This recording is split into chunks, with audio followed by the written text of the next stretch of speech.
Channel 3 early warning weather.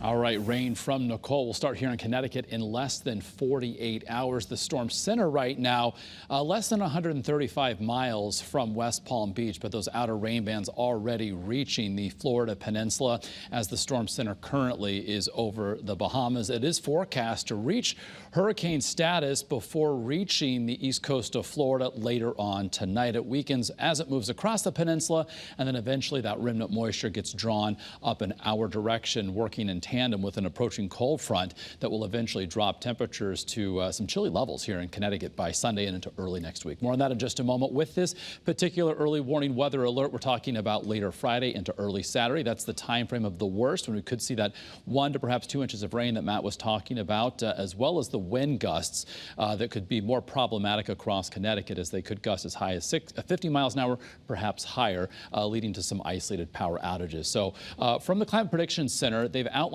areas to our west in that shade of yellow for excessive rain. So that's really been in line with what our latest model trends are for the heaviest of the rain to stay to our west. Again, we could still see an inch or more of rain here in Connecticut from late Friday into early Saturday. So you can actually see with this particular model run showing the axis of heaviest rain off to our west, those yellows, oranges, and reds. But again, especially if you get a thunderstorm or two that develop here in Connecticut, that could enhance that potential for even heavier rain with some poor drainage flooding. So with regard to the wind, Friday morning is going to start off fairly calm and quiet. As the day moves forward, the wind begins to pick up in intensity. So by the afternoon, say 4 o'clock, we're seeing wind gusts to over 20 to 25 miles an hour. It really ramps up by Friday night. By, say, 10 p.m., looking for wind gusts to go over 40 to 50 miles an hour. That will be the case as well into the pre-dawn hours of Saturday and into Saturday morning. And then as the day progresses on Saturday, the wind will begin to relax a bit. So you still have some time to go out and secure any sort of lawn furniture that may still be outside, or any sort of, anything that's outside that may be loose that could be blown around. You want to take precautions on that. So by later Saturday, again, the wind switches direction, and by then, cooler air will be filtering into Connecticut. So in the meantime, we've got cloud-free conditions looking live from Waterbury, 45 in the Brass City, a beautiful scene also coming in from Old Salem. Peaking in the...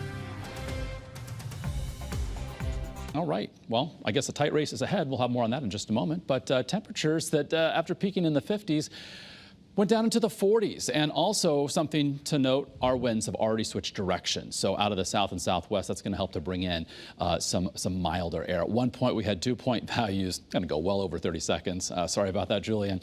We have dew point values that are currently coming out of the teens and 20s into the 30s. So this will set the stage for a milder night compared to last night. So you can see a big uptick in humidity. The dew point values well into the 60s as a plume of tropical air moves in advance of or in connection with Nicole. So tonight, looking for temperatures to bottom out in the 35 to 40 degree range, inland low 40s at the shoreline, highs tomorrow into the mid 60s, so back about 10 degrees above average. So here's Futurecast showing the increasing cloudiness on Friday.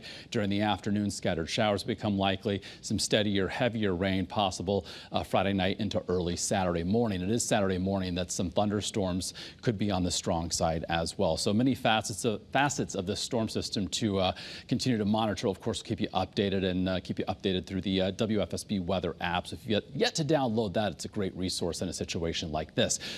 Trending cooler, so temperatures on Saturday early in the day could touch 70, nearly 20 degrees cooler by Sunday afternoon. Breezy with a mix of sun and clouds. Next week starts off cooler and bright. Monday, Tuesday, high temperatures in the mid and upper 40s. Overnight lows eventually go back below freezing.